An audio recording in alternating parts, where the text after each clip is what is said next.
Good morning, everyone. I'm Mark Bronson, president of the Texas Board of Chiropractic Examiners, which, of course, we abbreviate as TBCE or simply call ourselves the board. And I call this meeting to order. The date is February 29, and the time is 9:04 a.m. Our board vice president, Dr. Scott Wofford, will call the roll. Dr. Mark Bronson. Here. Dr. Michael Henry is absent, will be absent today. Dr. Nicholas Bockham will be absent today. I am here, Scott Wofford. Dr. Mindy Neal. Here. Dr. Matthew Mix. Present. Dr. Sarah Abraham. Here. Brandon Allen. Absent. Joshua Hollab. Absent. Dr. Bronson, we have 5 members here. We have 4 members not present. Dr. Henry, Dr. Bockham, Mr. Allen, and Mr. Hollab are not present.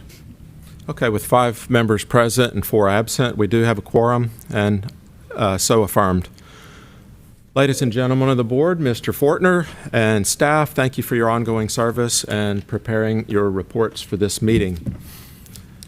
Guests and stakeholders, our agenda includes a place for you to share your concerns or advice, and that would be in agenda item number 6 for public comments. I'll consider each of your requests individually and either invite you to speak, or then I might ask you to wait until we reach the corresponding item on the agenda. I don't have any sheets of paper from Lisa indicating that we have such, but that is still available to you. As chairman of the meeting, I reserve the right to alter the order of the agenda. Agenda item number 2 calls for discussion and action to approve the minutes for the board meeting held on November 9, 2023. I'm not aware of any amendment proposals. Has any board member not received and reviewed these minutes? And does any board member require discussion? Hearing none, I'll entertain a motion to approve the minutes for the board meeting of November 9th, 2023. So moved. Second. There you go. I think I heard Dr. Wofford first making the motion. Dr. Abraham seconded. All in favor of approving those minutes signify by aye. Aye. Any opposed, nay. Motion carries. Agenda item number 3 is the President's report. And I'm going to enlarge this so I can read it. So let's just go straight into events since the last board meeting. I'll list these as I do, and then let you know any future items that you need to be aware of, and then we will move on. So events since November 9th board meeting. November 10th, the next day, and that weekend was the National Board Part 4 administration at Parker University in Dallas, where I served as chief examiner while Dr. Bockham represented our board as an examiner. Our test site, actually 2 sites that we ran, processed about 220 examinees, mostly students. On January 30th of 2024, Governor Abbott's appointee leadership seminar in the state capitol Extension Auditorium was held, and 3 of our board members attended, including Dr. Mix, Dr. Wofford, and I. The audience was welcomed by Peggy Venable, the governor's appointments director, and then Governor Abbott came on stage and encouraged us to do 3 things primarily. 1, follow the law. 2, serve the people with an attitude of providing great customer service. And 3, acknowledging that ours is the greatest state in the nation, make Texas even greater. The governor's budget and policy directors reminded us that as we work to be responsive, transparent, and strive for excellence, we stay within our budget and utilize the resources they provide. The governor's general counsel team described various ways in which we must follow the law. They advised us that our advice to the public tends to be interpreted broadly, so it's important to include enough detail that our message isn't taken out of context. We reviewed the Open Meetings Act and how to prevent inappropriate communication through a walking quorum. Dr. Mix and I talked about as we walked back. And then respecting our organizational structure, board members continue with agency staff or communicate with agency staff through our executive director.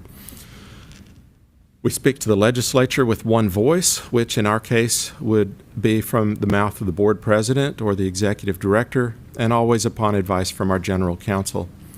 Finally, we were encouraged not to hesitate to tout our great state during conversations with our brothers and sisters from the lesser 49 states. But I would remind us all here that our actions speak louder than words. Let our record speak for us as we maintain sufficient humility so as not to appear too obnoxious. On February 8th, we hosted a live interactive stakeholders meeting via Google Meet on the topic of continuing education for chiropractors in Texas. The meeting was organized by our awesome information technologist, Nikel Williams. Thank you very much, Nikel. Moderated by yours truly and attended by Mr. Fortner, Mr. Burnett, and all agency staff, and board members, Dr. Wofford as chair of our Education Standards Committee, and Dr. Neal and Dr. Abraham as committee members. We had 40-something attendees, I believe, including 8 or 10 who spoke. The meeting lasted 2 hours from 10 o'clock to noon. The meeting was also live streamed on our YouTube channel. We received written comments before and after the meeting, and then we posted that link to the YouTube channel for those to watch it after the fact. On February 22nd, 2024, I attended a webinar sponsored by the HHSC called Responding to Sex Trafficking in the Greater Dallas Area, a Needs Assessment. And yes, it was boring, but it reinforced my opinion that awareness among Texas chiropractors is part of the solution and that our licensees should receive an update every 2 years. Sorry, but that's the way I feel about it. On February 28th, which was yesterday, the NBCE sent a letter to recognize state board members as important stakeholders and to solicit our review and comments about its Advance and Development Project. They have conducted meetings with leadership and faculty of each of the DC programs across the nation. They engaged students from each of the DC programs in conversations about the project. They've created a web page and an FAQ document, and they're asking each of us to review those documents and submit our questions, comments, and concerns through their open comments portal, which is now open for the next 3 weeks through March 22nd. Future events on March the 7th, coming up next week. The FCLB will host another Zoom interactive session called Regulatory Hour, led by its legal counsel, Dale Atkinson. The topic is navigating rules, boards, and board members. And I encourage all board members to attend. Dr. Mix attended the last one. Participate in that if you can make it. Patrick can make sure that you have the Zoom invitation if he didn't already. On March 22nd through the 24th, the TCA is having their West Texas Conference in Lubbock, Texas. I'm going to attend the educational sessions, including the 4 board hours. On April 19th, the ACCO, that's the American College of Chiropractic Orthopedists, their annual conference is going to be in Las Colinas or the area. And the conference is approved for 20 hours of CE credit with our board. I'm planning to attend that, or as much of it as I can also. During the event also is the Texas Council of Chiropractic Orthopedists. They're going to hold their annual meeting. Both organizations qualify with us as CE sponsors for credit hours. I'm going to, given the opportunity, provide each of them with information about our current CE approval process and solicit their comments for us to consider along with the other stakeholders. Then on May 2nd through the 4th is the FCLB annual conference in Phoenix, Arizona. The NBCE annual business meeting at the same venue is going to be on May 3rd. Board members, I ask you to allow me to represent us as our voting delegate and for Dr. Wofford to attend if he can and stand by as our alternate delegate. I'd appreciate your validating our nominations as delegate and alternate delegate in the business meetings of both organizations with a motion and a vote. I'll make the motion. Thank you, Dr. Neal and Dr. Abraham, who made the motion. All in favor, say aye. Aye. Aye. Thank you so much. That motion carries. On May 17th through 19th, the NBCE Part 4 administration will be at Parker University in Dallas once again.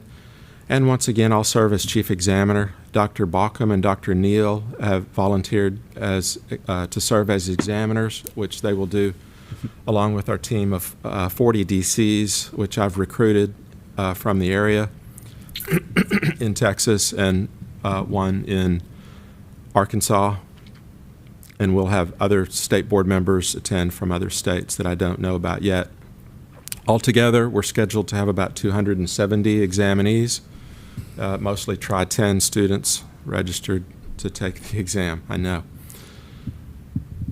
Lastly, for future items, and I'll mention it now, and then at the end of this meeting, our next board meeting is going to be here in the Bush Building at 9 o'clock on May 23rd. That is, that's all I have.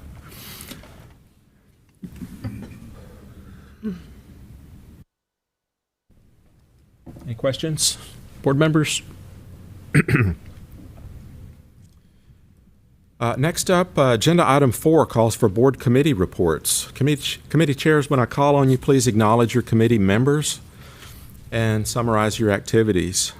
Dr. Henry is not here for a Rules Committee report. Did he, by chance? He gave me his report information. Hang on one second. Let me pull it up here. Sorry. And Dr. Bronson, while I am pulling this up, I just got a call from Mr. Holub. He was inadvertently on 10, so he's on his way here. Okay. I'll recognize him when he walks in. Okay. First of all, Rules Committee. Dr. Henry said he wanted to apologize for his absence from today's meeting. Since the last board meeting, the committee has drafted no new rules. And although no member of the committee was able to be present for the stakeholder meeting, they were able to review the recording, and they look forward to working with the Education Standards Committee to draft any suggested changes to the current rule that the board may deem appropriate. And it's the committee's recommendation that the board move forward with adoption of the 2 rules up for adoption on today's agenda items number 14 and 15. And that concludes his report. Thank you for that, Mr. Fortner. We appreciate you. And Dr. Henry. For the Enforcement Committee, Dr. Nicholas Bauckham is also absent. Did he assign anyone to provide a report? No? And that's Not that fine. I am advised. Excuse me? Not that I'm advised. Okay, nor I. Next is the Education Standards Committee, and Dr. Scott Wofford. So from September 1, 23 to November 30th, 23, Q1, we had 9 applications for continuing education seminars. We approved 8, denied 1. And then from December 1st, 23 to February 29th of 24, we've had 10 applications. We've approved 8, 1 partial approval, and 1 is still pending. Dr. Neal and I and Dr. Abraham are on the committee. It sounds kind of easy, but sometimes it's pretty hard scouring through them and trying to find out if it's applicable to, even to our profession many times. You know, we get some things that are pretty off the wall sent to us wanting to get approval that, quite frankly, you try to tie it back, and Dr. Neal, I think, would agree with me, even how it can help our practice. So we spend a lot of time talking about these or going through these, but 19 approvals doesn't sound like that many, but there's a lot of work that goes into, and Dr. Haver will tell you that, to getting those approved. So that's what we've done since the last board meeting.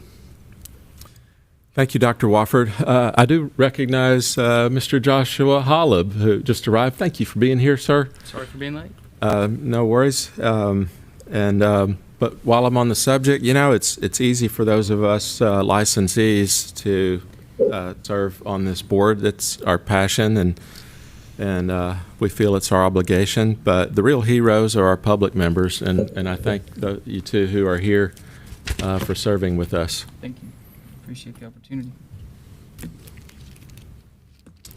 And so that brings us to Dr. Sarah Abraham to my left as the chair of our licensing committee. Did you have a report, madam?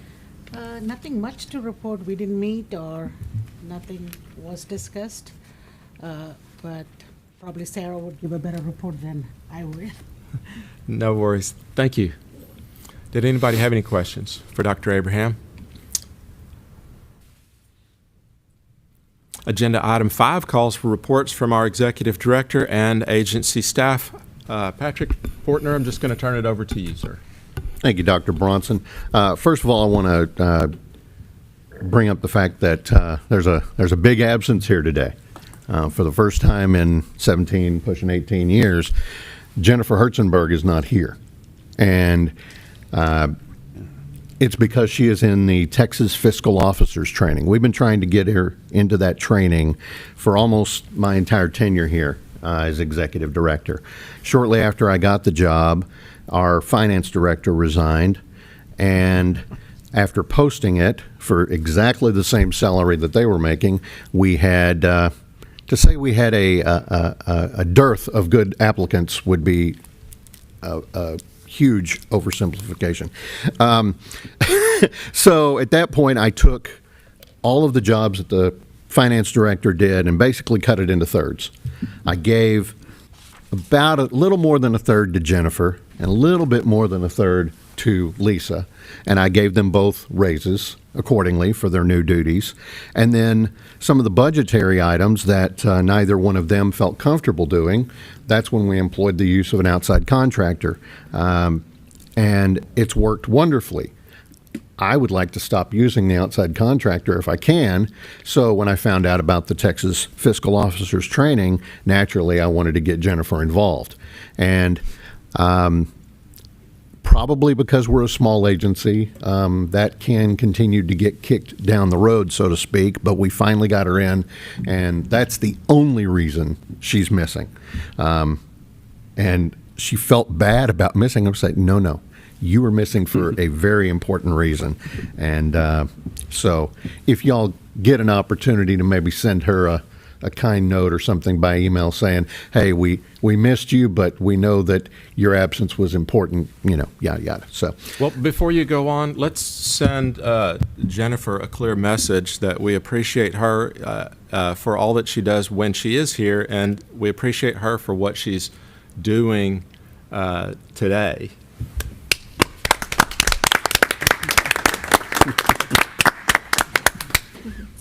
Please note in the record it was a standing O. Okay. All right, moving on. State agencies have received instructions related to the strategic plan. As you may recall, we will do a strategic plan in even-numbered years in prep for the next odd-numbered year legislative session. There's a couple parts of it. The first part has to do with performance measures and things like that. Now, in that part of it, there's also some inclusion of definitions and whatnot of the various and sundry data pieces and whatnot that we collect. In all of those data pieces, it refers to data limitations. Well, those data limitations in the past have all basically said the same thing. Because of the nature of the database, the TBCE staff does this, this, and this. So, working with our database contractor, who's been doing fantastic work, also Nikel, who has been overseeing that herding of cats, as it were. Our database is in fantastic shape. It's continuing to grow, and it's going to be able to do a whole lot more. Bottom line is, I fully anticipate that all of those data limitations that are listed in the strat plan, and by necessity will continue to be listed in the strat plan, they're going to have an end date. We anticipate that all of those data limitations are going to be able to be eliminated by the end of this fiscal year. So our data, not that our data has ever been wrong, but as far as an auditable record, it has not been as accurate as the auditors would like it to be, and I anticipate it's going to be fully auditable by the end of the fiscal year. So we've got that going for us. The other part of the strat plan, of course, is looking ahead. Now, you may recall that last 2 years ago in the strat plan, we mentioned that we needed some additional help in enforcement. We needed some additional help in licensing. And we also wanted to have two aspects of statute done. One, the budgetary authority, but then also the statutory authority to hire a chiropractic director. Well, we didn't get the explicit statutory, the agency shall, the board shall hire a chiropractic director, but we got the money, so we hired one. And again, Dr. Kerbin is the first paid staff chiropractic director at any other regulatory agency of chiropractic in the entire United States. The strat plan. Thank you for doing that. Strat plan will continue to say that we want the explicit statutory requirement that we hire one, but it's going to note that because we got the funding, we are going to continue to hire one, whether they put it in statute or not. The other aspect of that was during last year's budget cycle, during our budget hearing before the House, Representative Cecil Bell said, well, wait a minute, you're turning over $1.5 million to the general fund every year that's coming from your licensees. Well, why don't you just keep that? And I said, well, because the budget requires it, says we can only spend X amount of dollars. And he said, well, have y'all considered looking into becoming a self-directed and semi-independent agency? And I said, well, Representative Bell, I said, that would be up to the members of the legislature. So, as a state agency, as you know, we're not allowed to lobby. However, we are able to put things in our strat plan that we think are a good idea. So I'm going to mention the fact that during last year's budget hearing, a House member recommended that we seek SDSI authority, and should any legislative process or bill be put in place that would allow us to do that, we would, of course, endorse it wholeheartedly. So we shall see. Other than that, I don't anticipate any exceptional items or other significant changes being placed into our legislative appropriations request that'll have to be filed probably early August, if history's any guide. Unless, of course, you know, last time we had three exceptional items. One was staff, one was the chiropractic director. The third one was related to the request that y'all put in for my salary. Unless the board requests that I put a similar exceptional item request in the budget, or in the LAR, I don't anticipate any exceptional items going into the next budget. A couple other things, last but not least, cybersecurity training. Health Professions Council hosted cybersecurity training for all staff. All staff members have to take part in a cybersecurity training. About half the staff took part in the one, and HPC is going to be setting up additional trainings for the staff who were unable to take part in that. It was HPC putting it on, but it was actually presented by DIR, Department of Information Resources. We are a little more than halfway through a program called Get Fit Texas. It's a statewide state agency initiative to get state employees to move more, eat better, things like that. And it's all geared towards how many minutes a week are you putting into your workout. Over the, I think it's is it a 12-week? 10 week, thank you. Over 10 weeks, if a state employee puts in that they did 150 or more hours of workout per week, they get a gold star. Minutes per week. They get a gold star. Sorry. Yeah, that'd be 150 hours. That'd be crazy. 150 minutes a week, and we always do incredibly well in this compared to to other state agencies that are in our size, under 50 FTEs. Last time I looked, we were somewhere between first and third, and it's been going up or down. At the conclusion of that, any state employee, any board employee who completes at least 6 weeks of the 10, they get a certificate saying they did it, and then we give them 8 hours of wellness administrative leave. A similar wellness administrative leave that we give out is for employees who undergo an annual physical, the well check. Well, at Lisa's recommendation, I looked into it, and I implemented a similar, so when you go and get the physical, you get 8 hours of admin leave, again, for that express purpose and recognition of the fact that you're working on your health. At Lisa's recommendation, and I've already told you all this via email, but I wanted to make it public as well, I believe we're the first state agency to implement a wellness administrative leave that extends to female employees who take part in a female-oriented well check, and I hope that other state agencies will add that as well. And I thank Lisa again for her very... Unless anybody has any questions, that concludes my report, and I would pass it on to Lisa, who is going to be giving Jennifer's report. Any questions? Before Lisa takes the floor, I just want to say I think it's so great that our agency staff leads the way in demonstrating the importance of health and wellness among all state agencies. We're in healthcare. We represent healthcare providers, and it's just great that you're walking the walk. Thank you. Yes, sir. Lisa? Okay, well, the financial report is a snapshot of our budget through February 9th, 2024. We are through half of the fiscal year, and we're on track with expenditures and revenues. And our revenues are going to drastically increase from March through August as we move through an on-cycle renewal period. That's really about it. Our budget and revenues are healthy and again on track. Okay. Next report, I believe, is Sarah. Good morning, members.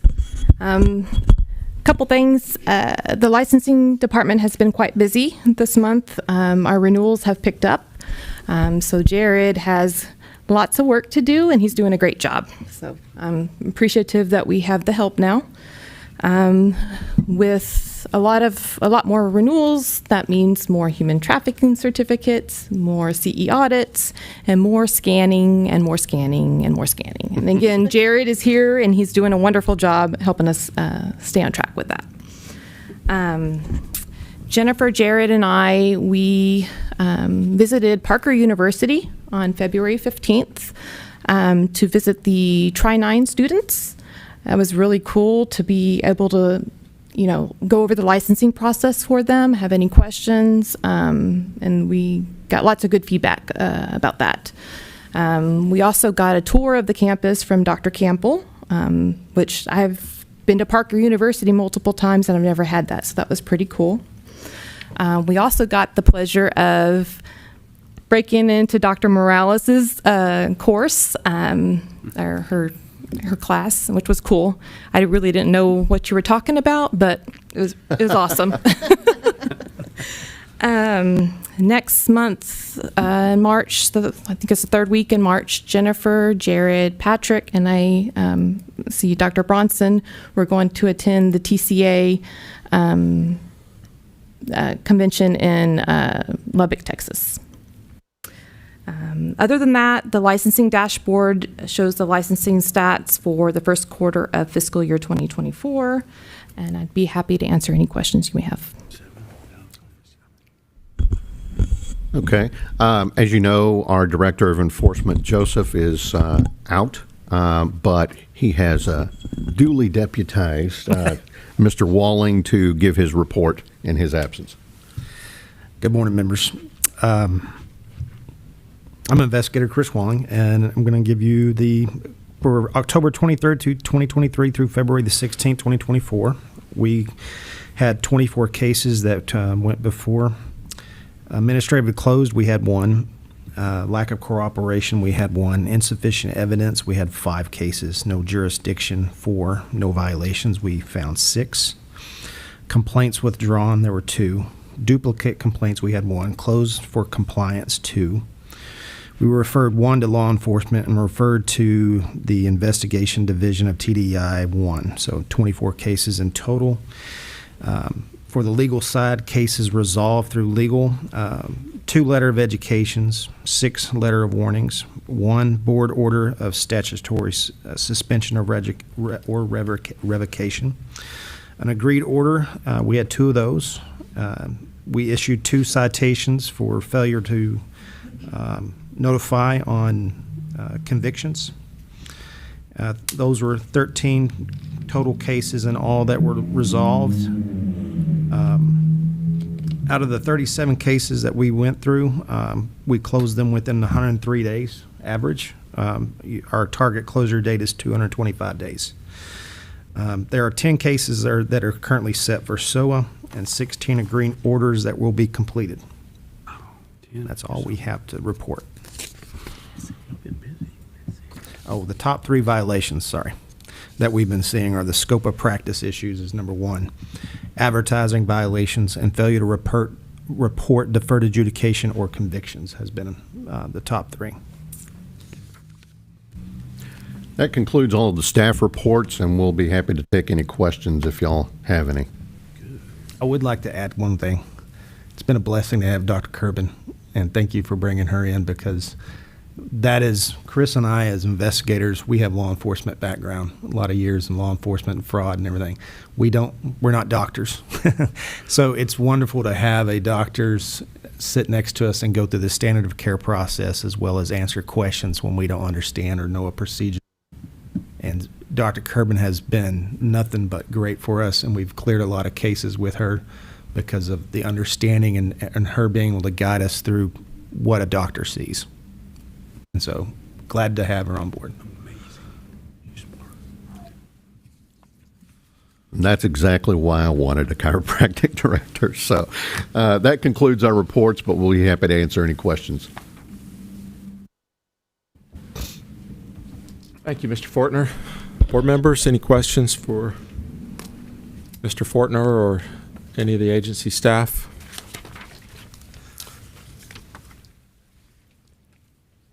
Agenda item number 6 is reserved for public comments. So the board will now entertain general comments from the public on matters not listed elsewhere in this agenda. Your comments are important to us, so please share your concerns openly, understanding that a 3-minute presentation is customary.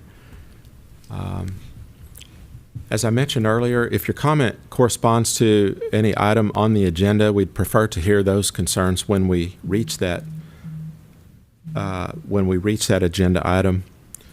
So we have with us Vanessa Morales, Dr. Morales, and you're here available as needed. So I brought your name up first. If there's something that's discussed here and you want to weigh in, please get my attention. And next up would be, is it Frank Gonzalez? Is it Dr. Gonzalez? And did you want to speak to us, sir? Well, I mean, No. he's coming up. Okay. Right. So, and then we have Dr. Scott Kelly is here, and you wanted to present testimony on documentation and what is this, request for discussion? Yeah. Oh, okay. Come on up. Please reintroduce yourself. I know we know you, not everybody in the room.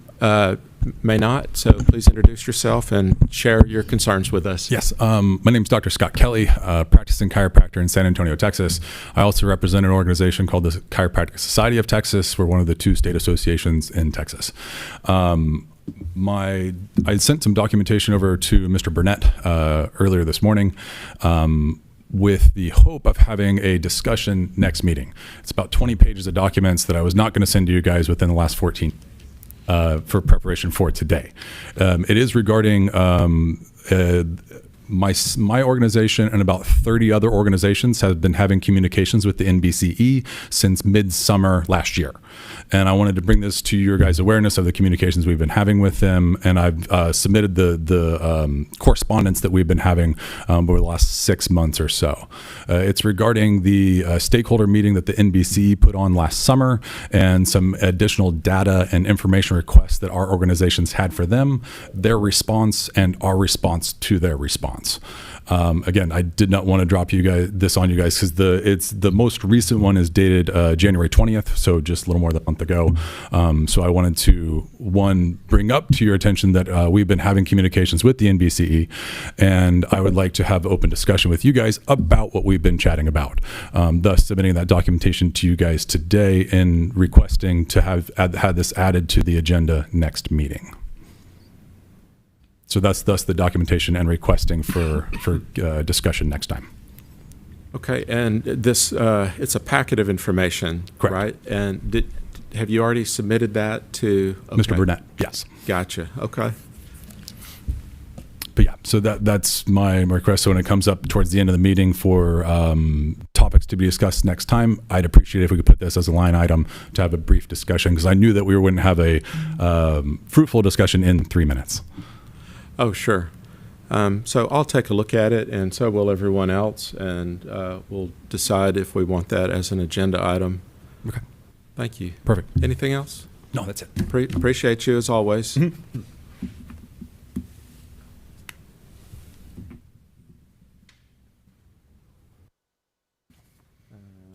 No?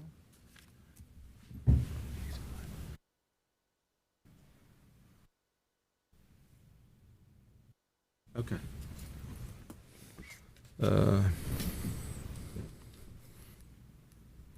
Agenda item, how's everybody doing? Agenda item number 7 involves requests to sit for the Texas jurisprudence examination pursuant to Texas Occupations Code 201.304A2. In a moment, I'll call upon our Director of Licensing, Sarah Matthews, to introduce each request individually. Board members, following any discussion, I'll entertain a motion from one of you who speaks first. Sarah? Yes, sir. Thank you. Agenda item 7A is an evaluation of criminal history requests for Tamika Eidelberg.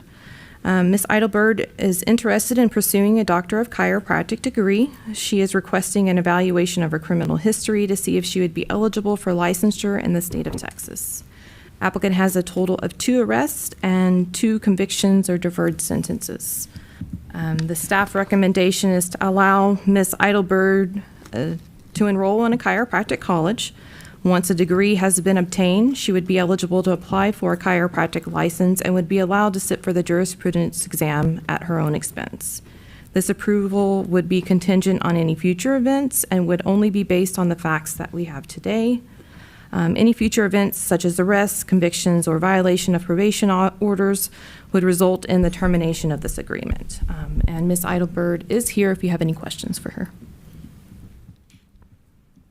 I've gone through it. I'm fine with it. Can I make a motion to accept it? Give me just a second.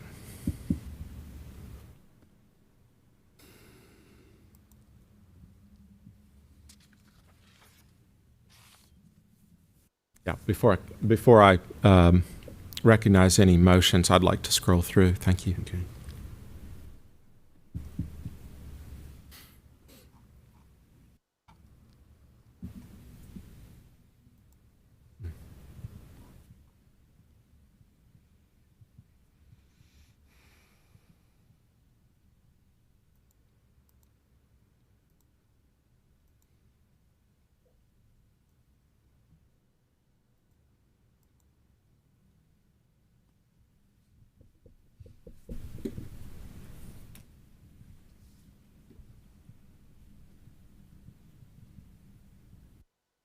Okay,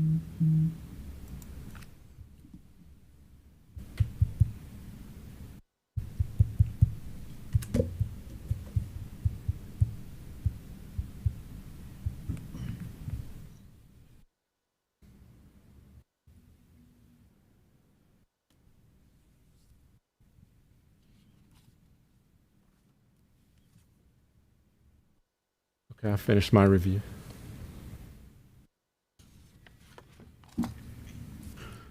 I'll make the motion that she said she's the, yes. Be allowed what to the- sit yes, for the that's one. jurisprudence, or no, that she would be Go to school. basically pre-approved once she completes the course of study in chiropractic college, right? Second.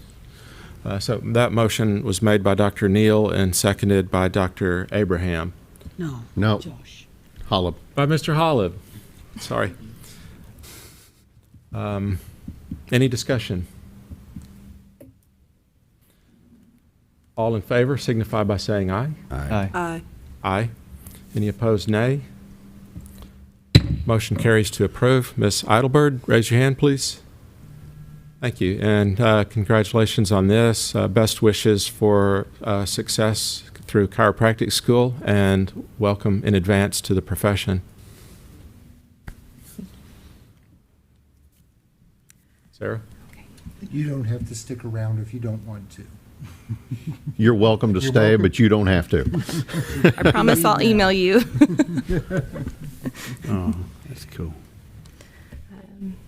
So agenda item 7B is a consideration request for applicant Rachel Watley to sit the Texas jurisprudence exam. Ms. Watley seeks chiropractic licensure in the state of Texas. Applicant is requesting approval to take the Texas jurisprudence exam and to become licensed as a chiropractor in Texas. Applicant has a total of 2 arrests and 2 convictions or deferred sentences. And the staff recommendation is to allow the applicant to sit for the jurisprudence exam at her own expense with no stipulations. She is also here if you have any questions for her. I'll make a motion to accept staff recommendations. Second. Motion by Dr. Wofford, seconded by Mr. Holub. Best I could tell. Any discussion? All in favor to approve signify by saying aye. Aye. Any Aye. opposed, nay? Motion carries. Congratulations. Congratulations. Best wishes to you. Agenda item 7C is a consideration request for applicant Frank Gonzalez to sit the Texas jurisprudence exam. Mr. Gonzalez seeks chiropractic licensure in the state of Texas. Applicant previously held Texas license number 9356 from October 3rd, 2002 until May 19th, 2021, when the applicant voluntarily surrendered his license. Applicant is requesting approval to take the Texas jurisprudence exam and to have his Texas license reinstated. Applicant has a total of 2 arrests and 1 conviction or deferred sentence. The staff recommendation is to allow the applicant to sit for the jurisprudence exam at his own expense. Once the license is reinstated, the applicant shall be placed into a probationary status for 1 year. And Mr. Gonzalez is also here if you have questions for him. What does the staff recommend as far as the terms of the probation? Tell us what does that actually mean? The staff recommendation is just to place it on a probationary status. There would be no monitoring or anything like that. It just would be in case something did happen within that year, the board could take some action. I'll make a motion to accept staff recommendations. I second the motion. Okay, the motion's been made by Dr. Wofford and seconded by Dr. Abraham. Did you have something to add? I just wanted to know, how are we staff going to monitor that 1 year? There would be no monitoring as far as I understand. That's probationary. Just a probationary status, and that at 1 year it would go away, and they would be listed as active at that point. I mean, probationary, you can still practice. Basically, the probationary status, and I'm not a lawyer, don't play one on TV, so this is just my lay understanding. by by putting it in a probationary status, it basically has two purposes. One, it highlights it for both the licensee and the general public that the board is aware of the extra scrutiny, but also if there is any, smoke that arises at that point, it would give the board a little bit, if not extra authority, at least more of a fast track kind of authority to go towards some type of administrative action. Well, essentially probation acts so that during the probationary period, if there's a violation, it's an automatic revocation. There you go. So how does the general public know about the probationary? It's listed as their status on the database. When you look up a chiropractor, over at the far right-hand side, it says, what their status is, and then there's another column there that refers to any administrative actions that have been taken. Are they required to make that public during the time of the probation? They are not, but it is listed on their record with the state. When anybody wants to look up that chiropractor, they can see probation.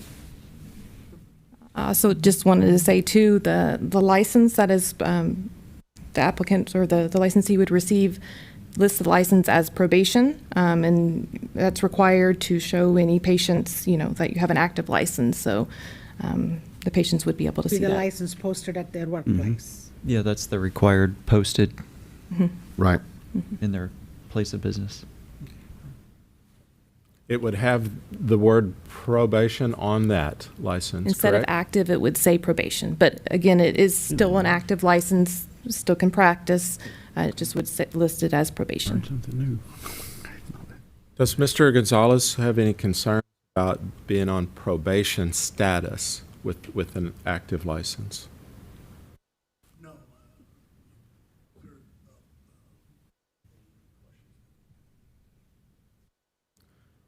Okay, remind me, motion was made I mean, And second. and seconded.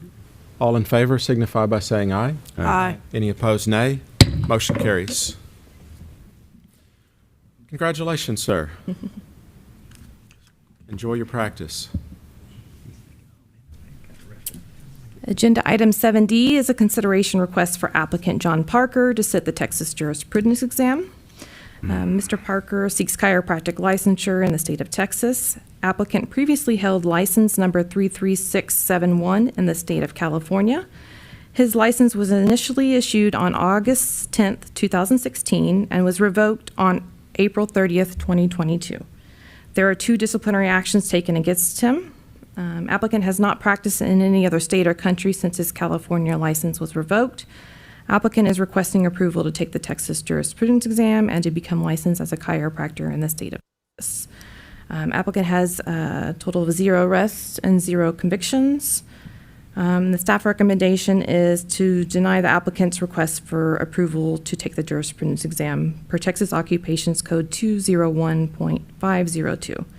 An applicant is also here if you have questions for him. Do you know what the disciplinary action was for? He's here. Would you like to? Yes. Board member Dr. Abraham wants to hear from the applicant. Yes, sir. Would you please come up to the microphone and address the board?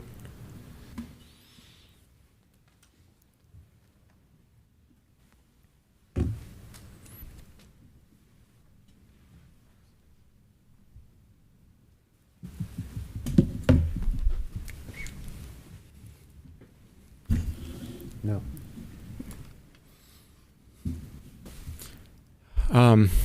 If hopefully you're not going to read that to us. No. Thank you. This is the whole binder actually that was given. There's like over 1,000 pages. So whatever I submitted is just Okay. part of it. Okay. Appreciate you being here. Let's start. Dr. Abraham had a specific issue or a question. Let's start there. Thank you for being here, sir. you. I need to know what was the reason or what are the 2 disciplinary actions that were taken against you so your license was revoked? So there were false accusations. I work at this office. I was sponsored by Dr. Ollinger. I didn't know what got myself into, what kind of practice it was, but he was subleasing office space to a medical doctor who had an unhinged employee. She basically, on numerous occasions, she tried to, she actually, she was not licensed at all, but this medical doctor was teaching her how to do medical procedures. I told both of them that I will have to report it because if something happens, you know, I'll be also responsible. So she orchestrated the assaulting me 3 times and actually started spreading false rumors about me. And out of hundreds of patients that she talked to, because my patients told me that she's spreading those rumors, she convinced 3 of her friends to make false accusations. One of those patients, actually all of them committed perjury during the board hearings in April 2020. One of them got caught lying under oath, but all of them lied. We read all that was submitted to us, but why did the board make that decision to revoke your license? Well, because they wanted me to basically lie, change my statement. And I said, I will not do that. I'm not going to lie under oath and, you know, commit perjury like the 3 accusers did. Excuse me, did you say the board wanted you to lie under oath? Yeah, they wanted me to The California board wanted you to lie? They wanted me to change the story. Why do you think that?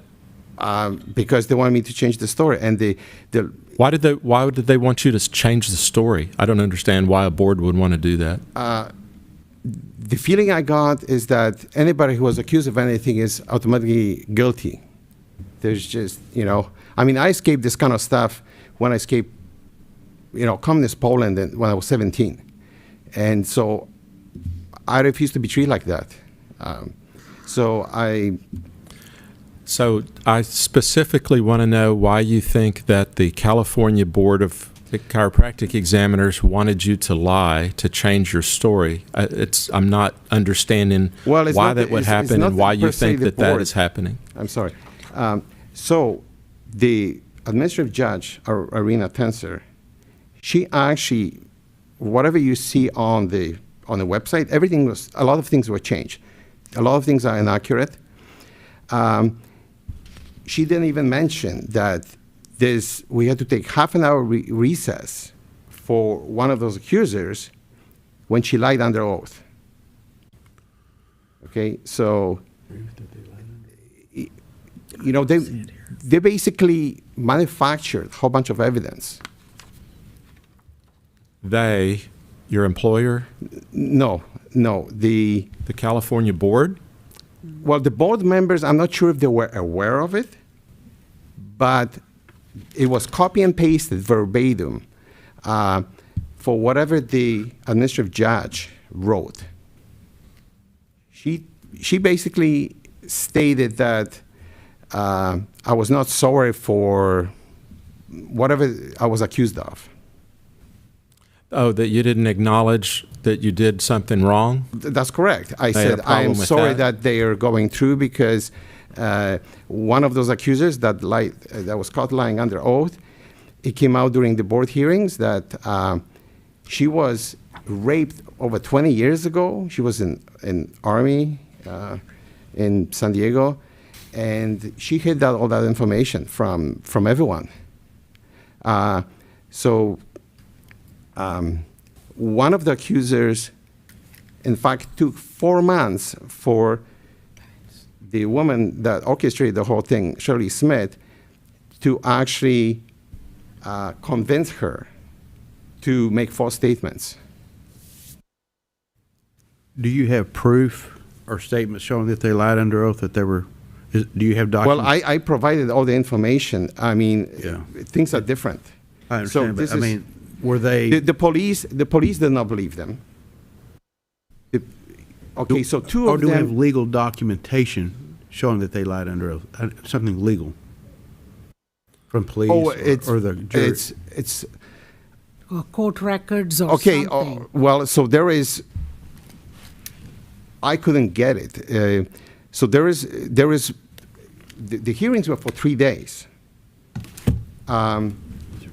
Everything was recorded. Did anyone in authority say that someone lied under oath? Or is this your opinion that they No, lied under oath? She was caught lying under oath. Because so I basically, missed that in the documents. Yeah, she made a I didn't read it. statement. I didn't see it either. I didn't see, that's what I'm trying to We find. just have your statement. No, We no, don't no. have It's not, any it's not just proof. mine. No. Do you have? Can you show it to us? You've got all your documents right there. Show us where a judge or someone said that someone was cited for we lying had. under oath. We had. You don't have it? They wouldn't give it to me. So if you request from California Chiropractic Board the recording of those 3 days of testimonies, you will find it. But they wouldn't give me any Your of attorney it. cannot request that? Yes, sir, you can. I tried numerous times. They said, "Oh, we don't have it." They just, I don't know. Your request to us for a license for you is based on that others lied under oath. That's what you're telling us. This is your basis of your argument. Well, it's not just basis of an argument. You can see the police report highlighted in blue.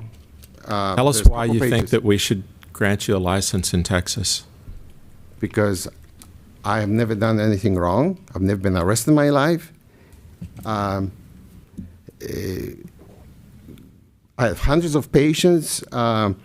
Within 2 weeks, when I lost my license in end of July, August 6th of 2021, within 2 weeks, I had 19 patients write letters to the board, to the chiropractic board, California Chiropractic Board. They actually called me and told me, tell your patients not to send them more emails because we're swamped. So I had to tell all my patients to stop.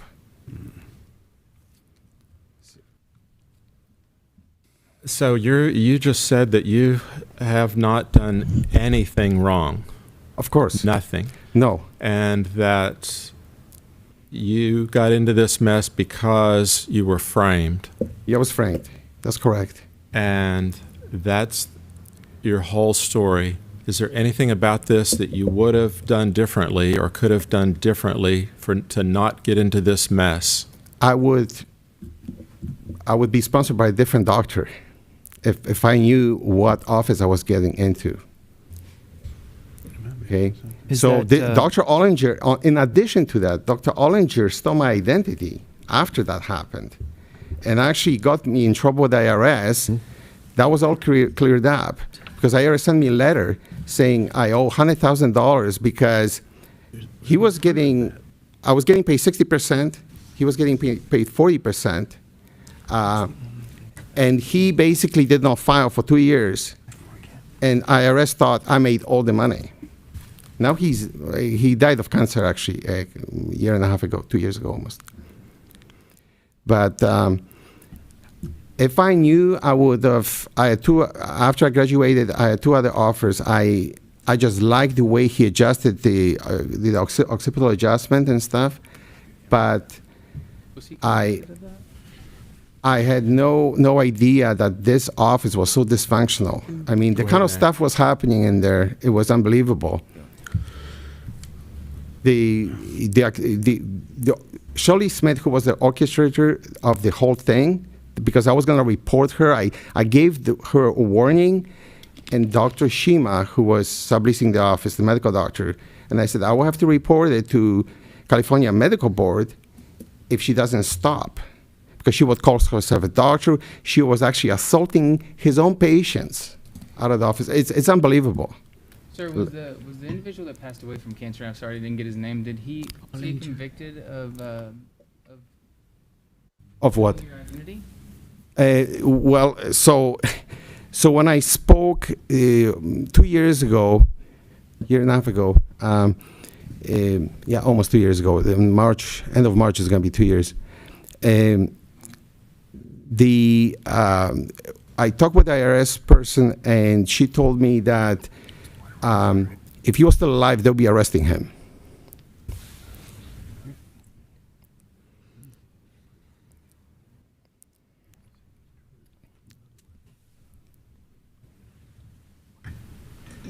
Do you know of any disciplinary actions on that doctor's office prior to you working there? No.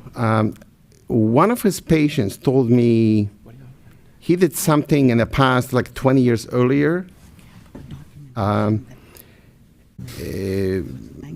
She was his patient since she was like a teenager, and she's in her 60s. She actually moved to Texas, like near Dallas, with her husband. So here's one of the issues that I have, and I've noticed that you have 0 arrests and 0 convictions, which, looks very good in my opinion. But like what you said, a patient told you this about 20 years, well, that's hearsay. We as a board have to make our decisions based upon facts. What we need, and I believe that we all will agree, you're saying that you were framed, that these people were lying under oath. I think as a board, we have to have evidence from you that either they were convicted or that they were, by the courts, that they were lying under oath, that they were guilty. Oh, they were not convicted. So basically, but again, let me finish. Mm-hmm. When you say that to us, that's hearsay. We need facts. We're basing everything. Our facts are, what we're looking at is your license was revoked in the state of California. Mm-hmm. Plain and simple. We're giving you the opportunity to rebuke that, but we need facts, not hearsay. And so what I'm asking, again, is you're saying that people lied under oath. We need evidence from courts and or arrest or any type of record that they did, that the charges against you were false. We have to have evidence of this. It's not an opinion of hearsay. We can't base our ruling on hearsay. Okay. So what I'm going to do right now, Mr. Parker, I'm going to give you the opportunity to provide us. At this time, I don't think we should do a motion. I think we should postpone this. And here's what I'm going to ask you to do. Get us evidence of what we're asking for. Because if we vote against you being able to get a license, that could harm you. I'm saying we will postpone this. Mm-hmm. Give you the opportunity and to have possibly the California board contact Sarah. Get us the information that Dr. Mix has asked, that I'm asking, that we need. Show us definitive documentation that were, with all due respect, you're saying you were framed. Not opinions, not hearsay. There's no opinions. Okay, so the best thing I have is on page 19, starting page 19 or 18, Exhibit 13. This is statements which I didn't know until the board hearings of police. Basically, they didn't want to press charges. And actually, on highlighted in blue, for example, one of the accusers says, thought. So even though she felt what Dr. Parker was doing was not right, she pulled his hand away at some point, and she sat down to remove the bra and didn't just walk away. Another one. Okay, that's a statement by the police. This is police opinions. They knew. Again, that's an opinion, but these women were lying. They believed me. I didn't even know about this until. Again, what I'm asking you, that's an opinion. That's not a fact. We need some facts from you based upon that you were framed. That is indisputable, not an opinion. Please hear what I'm saying. Indisputable evidence that you're innocent. We have to, as a board, again, rely on the California Board of Examiners that they revoked you for a reason. Now, you're saying you were framed. I'm not going to say yes or no. We need you to show us indisputable evidence that happened. Right now, you haven't given us indisputable evidence. So what I'm going to say is we're going to postpone this until you can get this board and our staff indisputable evidence of what you're saying are the facts. Not hearsay. Listen, you can keep reading that, but it's not going to help. Okay. You need to listen to what I'm saying. Listen to me on this. We're going to postpone this. Okay. So if we vote you down, it's over. We're not going to do that. We're going to postpone it until you can get indisputable evidence of what you have said are facts. My question is, how do I get this? Because they won't give it to me. With all due respect, that's not my problem. That's your problem. Your attorney should be able to get it. Attorney, I'm sorry, attorney is the one that got me in this trouble. In fact, Then hire another attorney. Yeah. But that's not our problem. Our problem is I'm telling you what we're going to require. If you want to be licensed in Texas, you're going to have to bring us indisputable evidence of what you say are facts. That's it.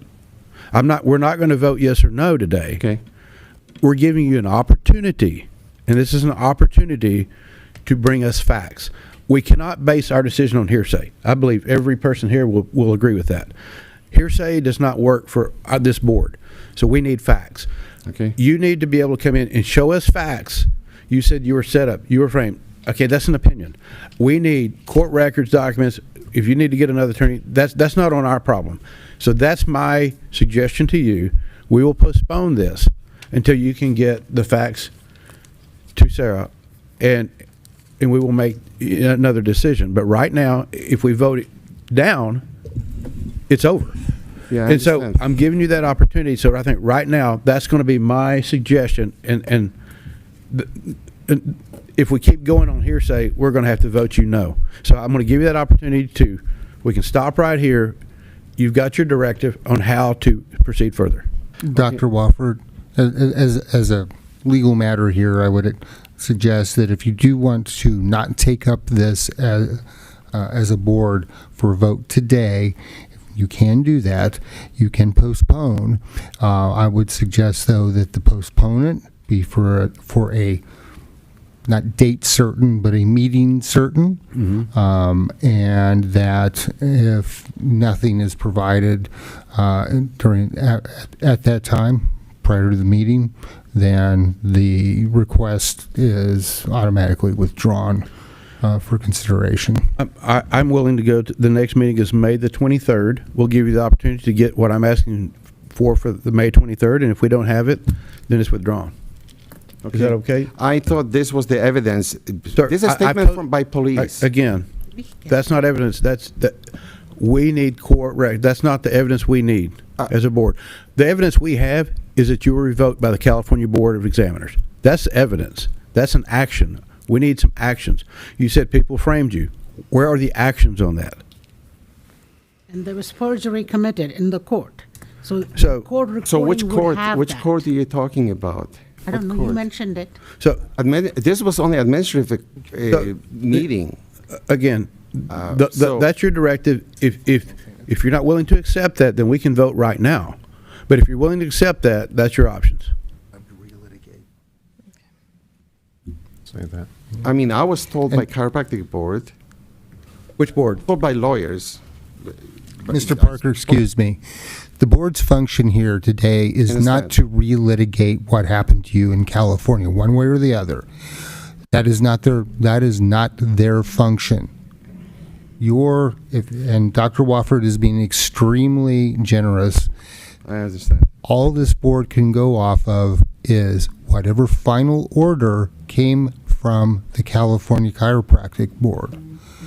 Unless you have something, as Dr. Wofford mentioned, that is incontrovertible evidence that was wrong, and that means something from some judicial body or some other official agency's final statement on what the California board did, these folks here on the board can't consider it.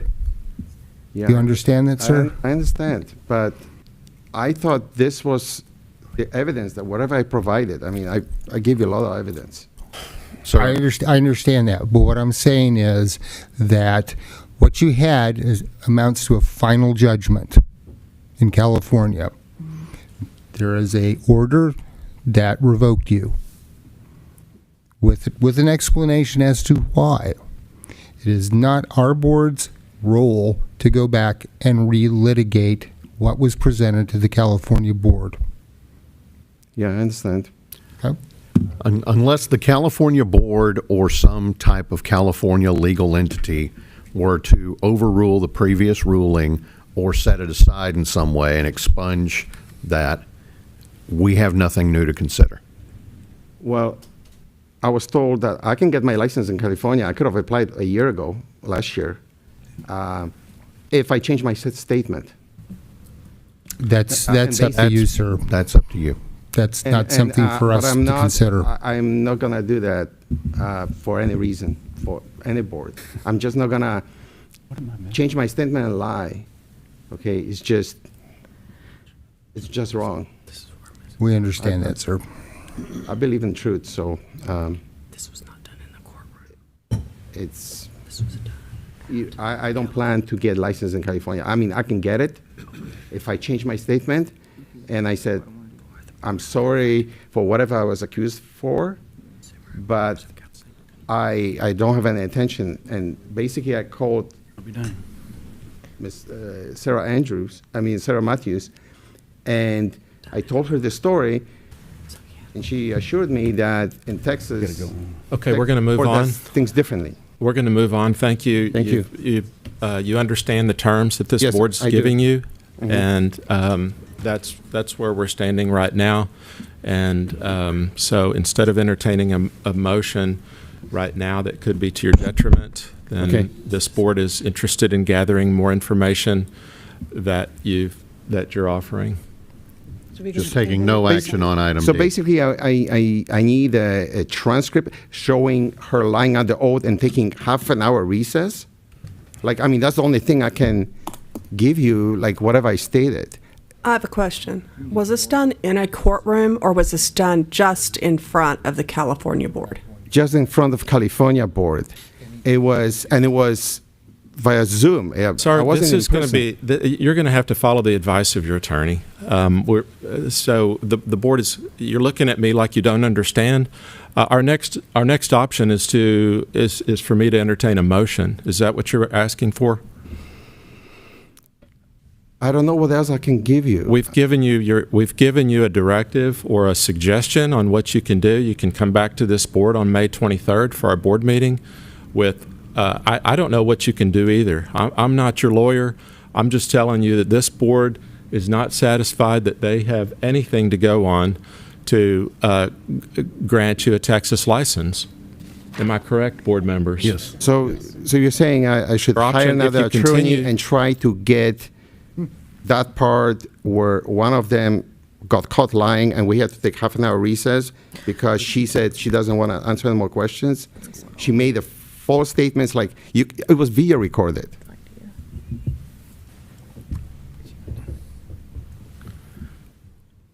I'm getting ready to entertain a motion. If you want to continue this, again, I've told you where this board sits on it, and Okay, thank you. I will call Dr. Bronson, I would recommend you entertain a motion. I will entertain a motion. Make a motion to deny. Motion's been made by Mr. Hollop to deny. I'll second. Motion's been seconded by Dr. Wofford. All in favor signify by saying aye. Aye. Aye. Aye. Any opposed, nay. Motion carries. Thank you, sir. So what happened? The motion's been denied to allow you to sit for jurisprudence in Texas. All right, thank you.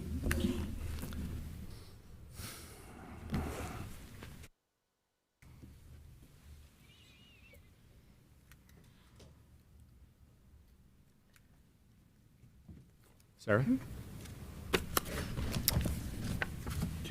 Agenda item 7E is a request for early probation removal for Aaron Schumacher. Dr. Schumacher was issued Texas license number 15653 on June 15th, 2023. The license was placed into a probationary status for 1 year, and this is set to end on June 15th, 2024. Dr. Schumacher has provided TPCE with an order from the Superior Court for the State of Alaska dated September 21st, 2023. This order affirms the Alaska Board's decision regarding disciplinary actions, but vacates the decision regarding the sufficiency of evidence to support the remaining counts. The court order vacates the decision to revoke Dr. Shoemaker's chiropractic license in Alaska. Dr. Shoemaker is requesting for the Texas board to make a decision to approve or deny his request for early probation removal. The staff recommendation is, Dr. Shoemaker's Alaska license was reverted back to a suspended status while the Alaska board makes a decision on a less severe form of punishment. The staff recommendation is to deny Dr. Shoemaker's request for early probation removal at this time.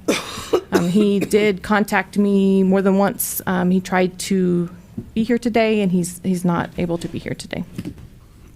I was hoping that he was going to be here today. Me too. Yeah, to see to witness his current presentation. And so next I would ask you, you've corresponded with him more recently than anyone. The staff recommendation is not to grant him an early termination of his probation, correct? Do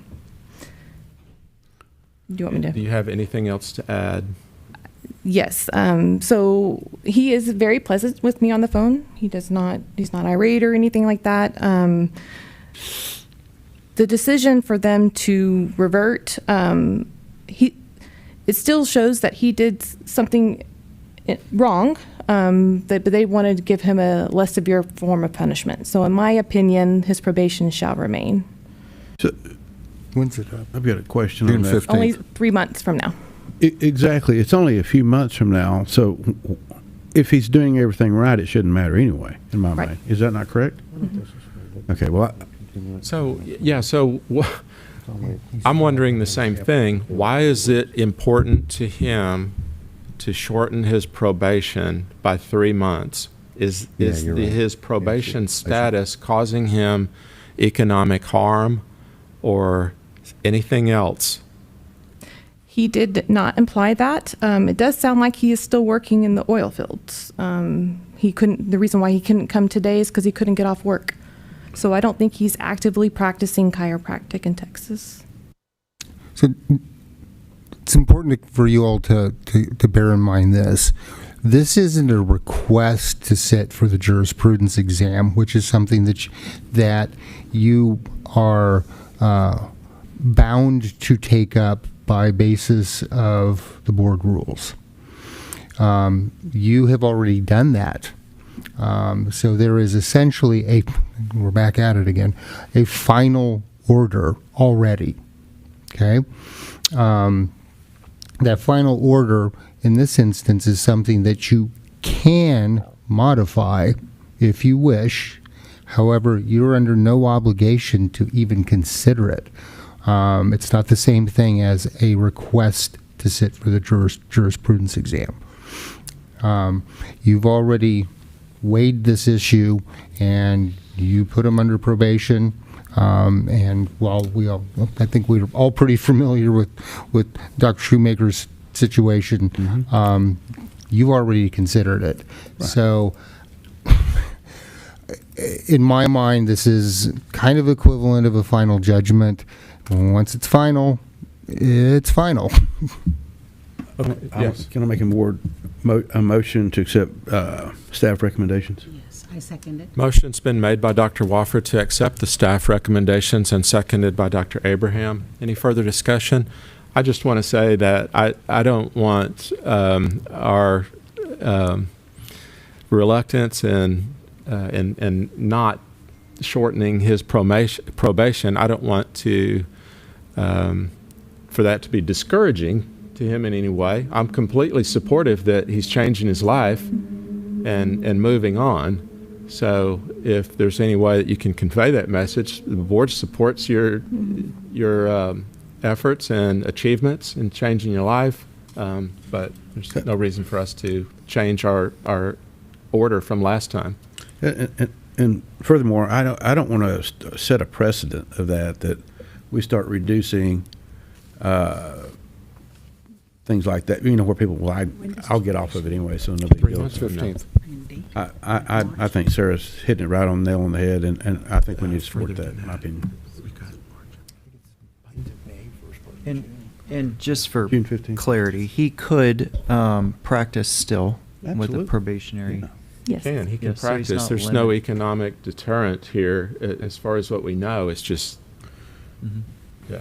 Okay.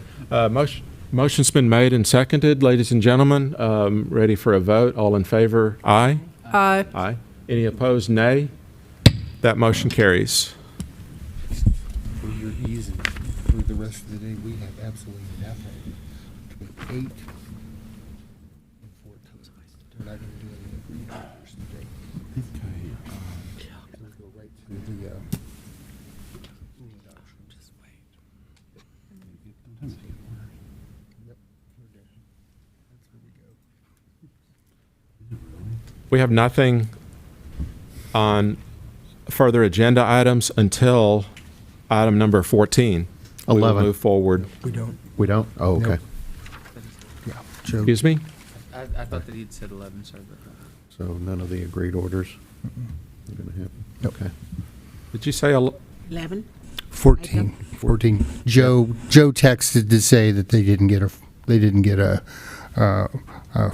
agreed order on the one that was actually hopeful to get signed off on.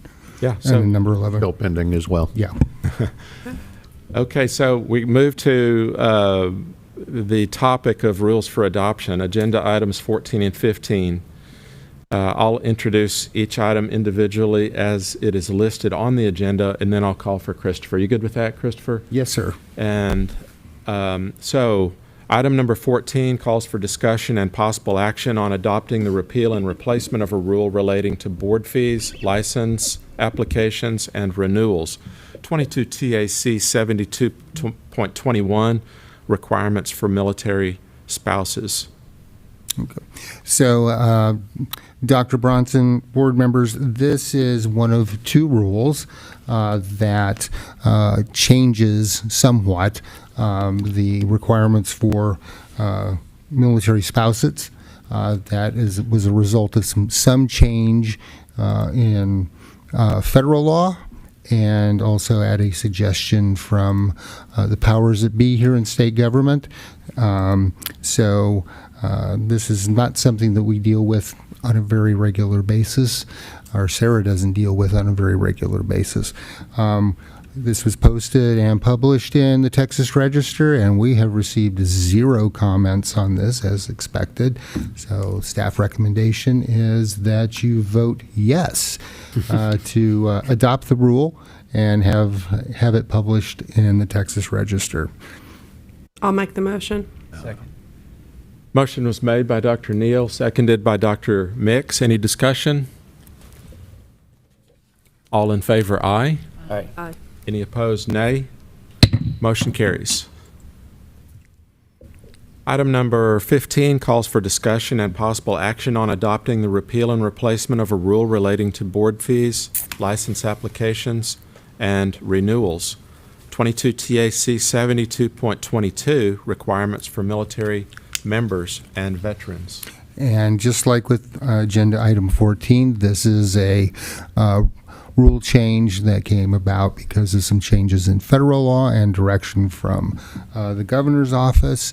And again, this is not something we deal with very often. After it was published in the Texas Register, at the end of the public comment period, we received 0 comments. And so staff recommendation is that you vote to adopt 72.22 and have it published in the Texas Register. I make a motion to adopt. I'll second. Motion was made by Dr. Abraham, seconded by Dr. Neal. Discussion? All in favor, aye. Aye. Aye. Any opposed, nay. Motion carries. Thank you, Mr. Burnett. Agenda item 16 calls for the board to consider informal acknowledgement of the agreed final settlement between the parties in Texas Association of Acupuncture and Oriental Medicine versus Texas Board of Chiropractic Examiners et al., cause number D1GN 14-000355, 201st Judicial District, Travis County. Board members and everyone, we are not going into closed session for the first time in many years. We have no pending litigation. Applause, welcome. So, board members, this is your opportunity to informally ratify the settlement agreement in the acupuncture case. This has no binding legal effect, as I, as your president, had the authority to settle the case on our behalf of the board. But we, upon advice of our legal counsel, wanted you all to have an opportunity to discuss the settlement in a public meeting. I'm just saying I'm glad it's over. No Dr. more. Wofford's glad it's over, so am Glad it's I. over. And if you have any questions about it, I'd be happy to answer those. I'm good. We're all good. So let's just give you the floor for a moment, Christopher, and offer any comments that you might have. Well, I think as you can tell, this agreement, unlike most settlement agreements that I have seen in my career, is pretty short and cut and dried. So essentially what happened was that after the trial in front of Judge Soifer's court here in Travis County, she found that the plaintiff in that case, the Acupuncture Association, failed to make their case, and that our rules relating to acupuncture were valid. So she did an order that said just that, and after the order was issued, the other folks decided that they did not want to pursue an appeal, which I think we all ought to be very grateful for and actually thank them for that, because an appeal would have been time-consuming, long, and ultimately costly. I think they realized that their chances of prevailing on appeal weren't good, and so cut their losses. But again, I think we ought to thank them, because there's lots of folks that would have gone ahead and appealed. So basically the offer was, we'll drop our right to appeal if you don't hit us with lawyer's fees. And so that required both our sign-off and the Attorney General's office sign-off, and the Attorney General was like, yes. And there we have the agreement. Peace in our time. And now, putting my rulemaking hat on, this means that there's really no reason not to go forward with some needed revisions to 7814, the acupuncture rule itself, and some changes in, dare I say it, 78.1, the scope of practice rule, that relate to acupuncture. Both of those have been this nagging thing in back of my head for the past 5 years of rules that need desperately to be rewritten to be clearer. Not talking about substantive changes, but just to be easier to follow. So now, without the litigation hanging over our heads, I think we can go ahead and do that. So I'm grateful for the acupuncturists for the settlement, because that will allow the board to do that. And I think there is a good opportunity to kind of build some bridges back and have a fruitful dialogue with these folks who are, just like you all, licensees of the state of Texas. And so the best that we can all get along, that'd be great. I totally agree. I think in addition to building some bridges back, I think we can build new bridges that we actually never even had between the chiropractic and the chiropractic profession and the acupuncture profession. And so moving forward, I may decide to make an official statement publicly in the interest of cooperation between professions in the best interest of efficient healthcare for the people of Texas. That's what, going into this and sitting through that trial, that's what got me through it, is just the idea that something good will come of this. And that's where we are right now. We accepted their offer. We've made a statement that we agree. We're making a statement to the Texas legislature eventually that we want to cooperate, just as we always have. So anyway, thanks for bringing this And you up. could certainly ask the board members for a vote. Oh, Yeah. Oh, of course. Non-binding vote. Yes, this vote would be to informally ratify the settlement agreement in the acupuncture case. So move. Dr. Abraham made the motion. Dr. Wofford seconded. All in favor, aye? aye. Aye. Aye. Any opposed, nay? Of course not. Motion carries. No more seats, please. History books. That was a Dr. Bronson, if I could add, tomorrow, I think I mentioned, tomorrow's my 6th anniversary in this job. Six years ago. When I got here 6 years ago, we had 2 lawsuits hanging over our head. We had a senator who hated us like poison, and I've got to thank the staff and also Mr. Burnett getting us through all of this, but particularly Mr. Burnett on the way that he has worked with the various lawyers who have been working these trials for us, and all of the work that he did on rewriting, the bulk of our rules and the ones that we'll be rewriting in the future. So it's been an honor, and like I said, tomorrow's the 6th anniversary, and onward and upward. So, Mr. Fortner, I applaud you for that, and thank you for your 6 years of service. Tomorrow, your brilliance in hiring our general counsel. it's a no-brainer. I've known him for years. So.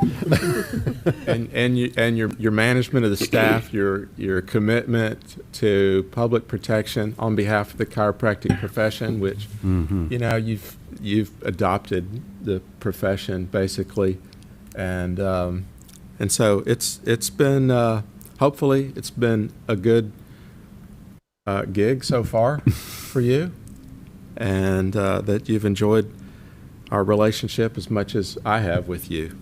Thank Best you very state much. job I've ever had. Let's give Mr. Absolutely. Fortner a round of applause. Man. And I would say give yourselves a round of applause, but let's don't do that. Let's give the 2 people sitting next to you a round of applause, each other, for the work that we're doing. Thank you. Agenda item number 17.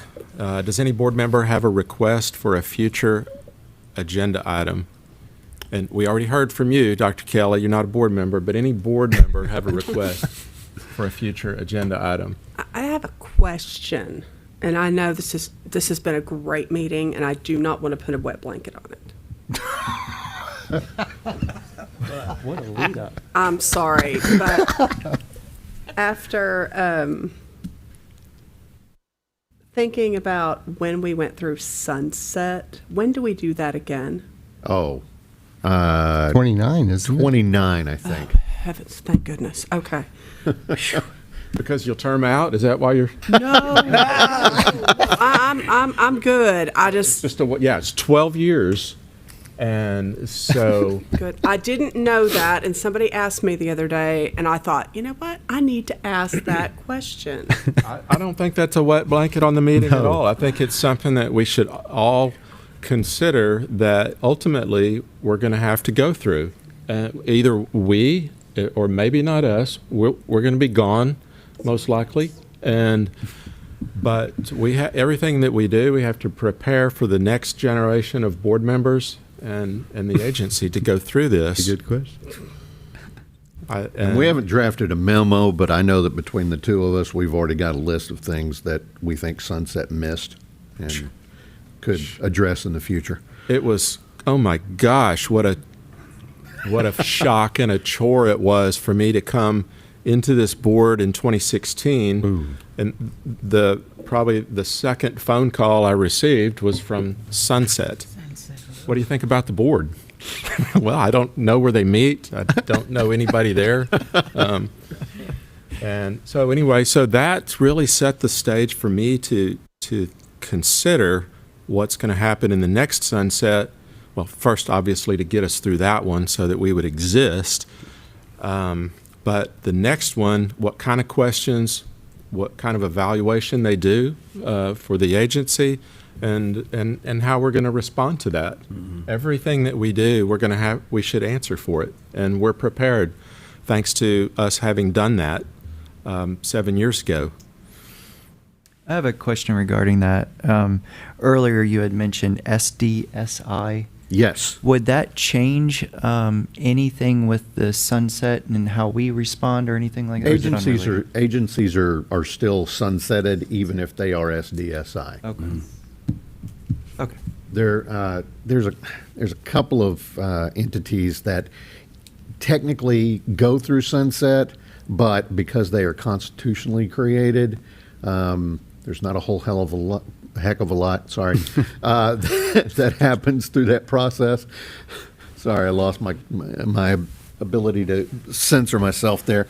For example, the GLO and the Veterans Land Board, they technically go through sunset, but they're constitutionally created. And that's not us. No, we are a creature of the legislature. Yes. Did you say we're a creature? I thought we were like an arm. Is it a creature's arm? We are a creation of. Creation. Yes. Okay. There you go. I get it. Okay, thank you for allowing that question. And by the way, when I said that most of us won't be here, I wasn't implying that we're going to be dead. We're just going to term out. Either or. So anyway, it's been a pleasure to meet with you all here today. And again, our next board meeting is May 23rd in this building, correct? Yes, sir. Is it going to be in this Right here. room? Okay. And so agenda item 18 allows me to accept a motion to adjourn. Moved. Josh Holub took the opportunity to jump right in front of Mr. Allen, who's not here, and seconded by Dr. Abraham. All in favor of adjournment? Aye. Aye. Aye, and opposed, nay. We are adjourned here on February 29th at 10:42 a.m.